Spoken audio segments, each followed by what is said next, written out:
Sebab jika aku berdoa dengan bahasa lidah, rohku yang berdoa, tetapi akal pikiranku tidak berfaedah sama sekali. Orang yang sama yang ngomong ini.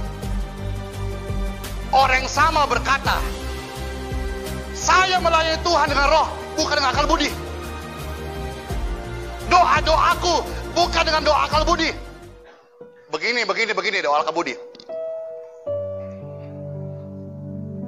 Handphone. Tuhan, terima kasih Tuhan, Engkau baik. Tunggu Tuhan. Halo, hoi, ya. Tuhan, kuliahku Tuhan. Tunggu Tuhan. Itu doa akal budi. Saya tuh heran ya, harusnya kita berubah hari ini. Kalau saudara menghadap saja Kapolres, ya, saya kasih tahu ya, handphone bunyi pasti, iya Pak, siapa, bunyi, iya Pak. Kok hadap saja pemimpin dunia, handphone bunyi, kamu geser handphonemu, betul? Kenapa kita menghadap Tuhan, Raja, segala Raja, Kapolres, Kapolri, 5 tahun ganti kecuali dipilih kembali. Ini Tuhan yang kekal kita ketemu. Di mana sikap hormatmu? Tentu agak sulit karena engkau melayani Tuhan dengan logika. Paulus berkata, aku berdoa dengan bahasa lidah, speak in tongue. Memang ada 2 macam speak in tongue ini. Ada sonolalia dan glossolalia. Glossolalia yang kita ucapkan seringkali seperti ini. Rahahambahe haharahokabahanahora. Membangun iman. Ada sonolalia yang memang harus diartikan. Itu bicara soal satu kota, satu jemaat, satu bangsa. Ya, yang memang ada yang bicara langsung diartikan. Tapi glossolalia itu tanda bagi orang yang sudah percaya. Jadi orang percaya berbahasa lidah, speak in tongue, bahasa roh, itu nggak aneh. Tapi bagi orang-orang logika itu aneh. Aku berdoa dengan bahasa lidah, rohku yang berdoa, tetapi akal pikiranku sama sekali tidak dipakai. Maka tidak mungkin engkau bisa menilai bahasa roh dengan akal budi. Pasti ada yang disesat-sesatkan. Pasti ada dikatakan yang lain salah, yang lain benar, tidak ada. Maka jelas, kalau engkau sedang berdoa dalam roh, ini tune off. Ini harus reboot. Matikan akal budimu. Tidak mungkin. Jadi kalau kita sedang berdoa dalam roh, pasti berbeda. Dan doanya pasti nggak begini. Tuhan, minta apa lagi ya? Sudah, ini habis 3 menit. Terbatas. Bahasa manusia terbatas. Oh, tapi kalau saudara-saudara berdoa dalam roh, hamba sakara, sambah masaka, hamba haba, urahaka masak. Bukannya habis kalimat, ini dalam hati, seperti membakar sebuah api unggun yang semakin hari, semakin menit, semakin jam, semakin menyala. Urahaba sambaba. Saya nggak perlu lebih lama, karena saudara nggak perlu menonton cara saya menyembah Tuhan. Masuk kamarmu dan cari gayamu sendiri. Daripada sibuk kanan kiri hakimi, masuk kamarmu. Tuhan berkata, berdoa, masuk kamar, kunci pintu, temui Bapakmu di sana. Saudara mau nungging, mau ngangkang, mau jongkok, mau tidur, terserah. Cari stylemu sendiri sama Tuhan. Yang penting, you must have hiding place to pray. Harus punya tempat tersembunyimu dengan Tuhan untuk berdoa.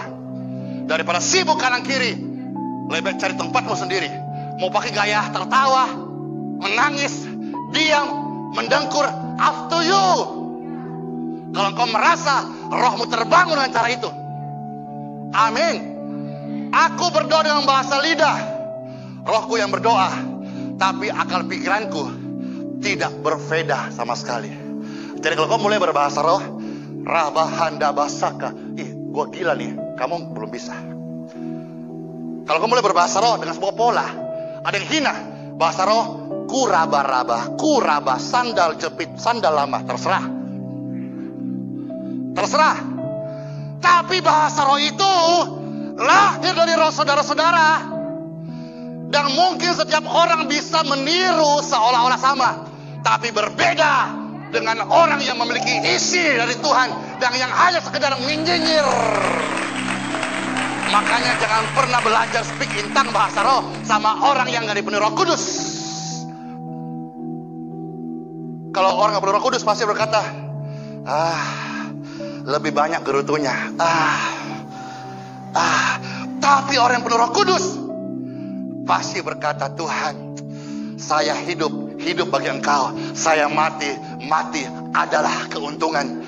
Dan orang yang penuh Roh Kudus, dia pasti tidak akan kerasan berpetualang lama-lama dengan orang-orang dunia. Dia pasti tidak tahan lama-lama berpetualang dengan orang-orang munafik.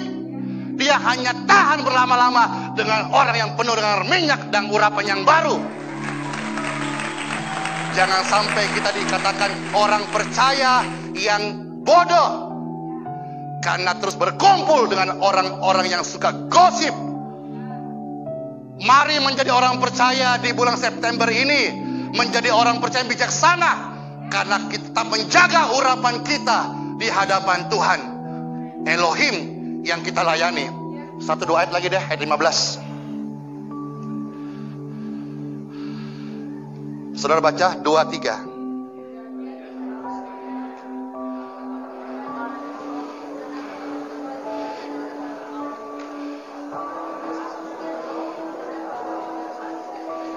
Ayat 16.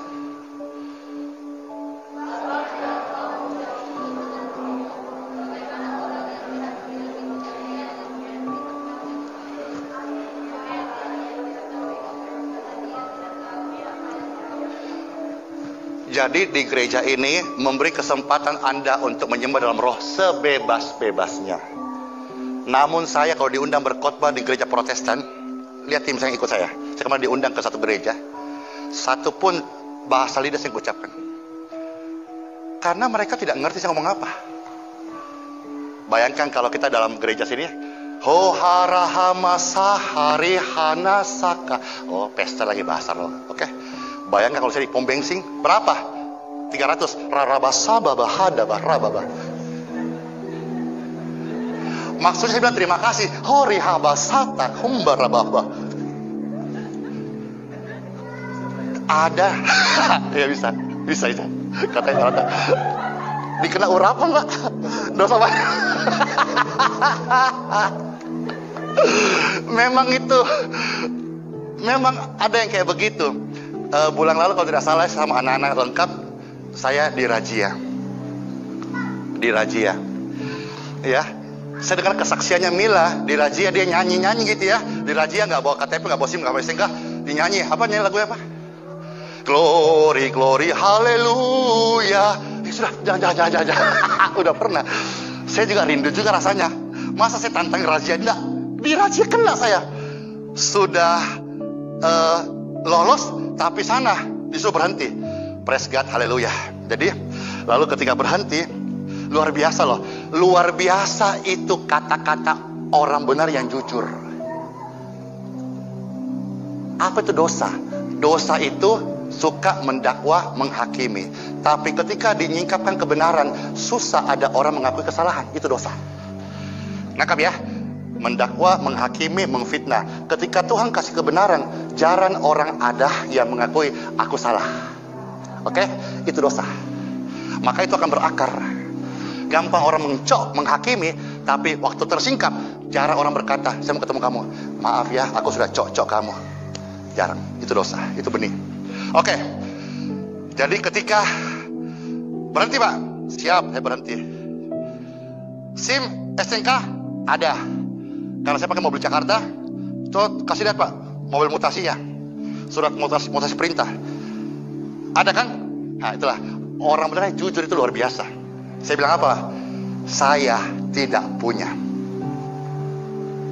Halo? Bagaimana sikapnya?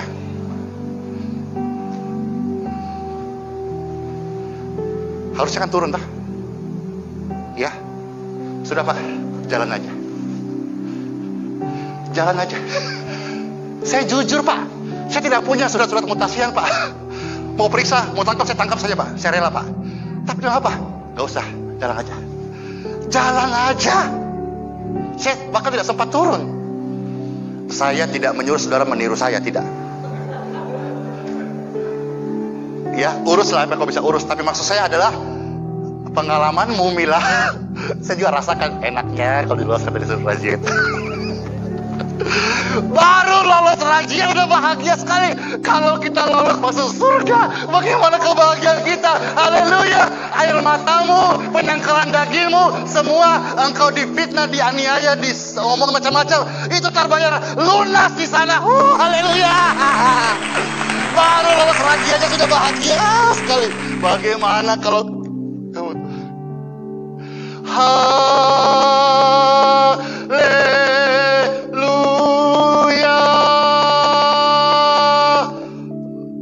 Malaikat buka pintu. Andi Simon dan semua anak-anaknya masuklah dalam kerajaan Bapa Yahweh.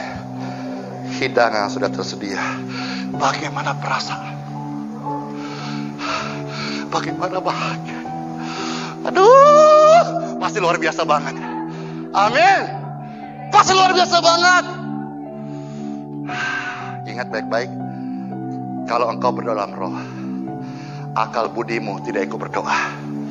Ya, nah saya terus kapan-kapan ya, masih ada ayat-ayat yang lain terusnya sebetulnya. Tapi saya selesai. Ya, saya rindu semua saudara hari ini betul-betul menjadi manusia rohani. Mari berdiri bersama-sama. Saya tutup dengan sebuah cerita. Berdiri. Sepanjang kita menjadi orang percaya sampai hari ini, Anda dan saya pasti kita pernah mengalami banyak masalah. Setuju? Amin. Saya pun demikian. Saya disalah mengerti, saya diomongin orang, saya difitnah, pokoknya macam-macam deh. Saya nggak mau lebih banyak ngomongnya. Tetapi waktu saya berdoa, dalam titik terlemah saya sebagai manusia, Tuhan jawab sama saya, kamu bebas, kamu balas, kamu marah, kamu hakimi, bebas. Aku tahu anakku, kamu setia. Sekarang ini sudah dibalik daripada kesabaran manusia biasa. Kamu bebas. Aku ngerti kamu marah, kamu nangis. Aku ngerti. Sampai titik begitu, tapi ada suara dalam hati saya berkata begini, melakukan firman Tuhan itu bukanlah sebuah beban, namun kehormatan. Jadi ketika kita alami masalah anak-anak kita, pekerjaan kita, bisnis kita mau marah, mau jengkel, kita diajar Tuhan, kamu marah, you have free will, punya kesempatan pilihan bebas. Tapi kalau dalam pilihan bebas ini, kamu memilih melakukan firman-Ku, kamu mendapat sebuah kehormatan. Barang siapa yang melayani Tuhan, Bapa menghormati dia. Maka saya berkata, Tuhan, Andi Simon ini punya ratusan kelemahan, tapi puji syukur, hari lepas hari Tuhan ubahkan saya. Artinya saya bisa bangkit dalam kegagalan saya, dalam amarah saya, dalam manusia lama saya. Tetapi manusia rohani saya itu menahan saya untuk tidak jatuh. Itulah sebabnya pentingnya kita sebagai orang beragama, hidupkan manusia rohanimu. Bukan menjadi orang beragama, hidupkan manusia rohanimu. Kita punya banyak kelemahan, kita butuh berubah, dan roh yang menolong kita berubah. Semua orang bisa marah, bisa tersinggung, bisa komplain, bisa. Tapi kalau manusia rohanimu kuat, engkau akan ditahan, sehingga bukan dagingnya muncul, tapi kemuliaan Tuhan muncul. Orang akan berkata, si dia beda. Tapi kalau orang gak ngikutin, orang berkata dia sekarang berubah. Jelas kita harus berubah menjadi lebih baik. Jadi siapapun yang gak ngikutin kita, gak mau maju dari jauh, berkata, si Anu berubah sekarang, sombong. Tidak sombong, kita berubah Tuhan seperti Engkau. Kita gak mau tinggal dalam kondisi yang sama. Dulu gampang ngeluh, gampang hujat, gampang komplain. Saya gak mau terus begitu, saya mau berubah. Maka roh kita harus dibangun. Dan orang gak bisa ngikutin kita, hanya tinggal dalam kumpulan penyemooh. Saudara dan saya, mari sama-sama kita berubah. Bangunkan manusia roh saudara. 1-2 menit ke depan, saya undang saudara berbahasa lidah bersama-sama yang sudah bisa. Yang belum bisa, buka saja hatimu. Di gereja ini sangat banyak mujizat terjadi. Yang belum bisa, karena perkataan saya itu terbatas dan hanya nyantol sampai di akal budi saudara. Tapi kalau engkau makan dengan roh saudara-saudara, engkau akan merasakan rohmu dibangun.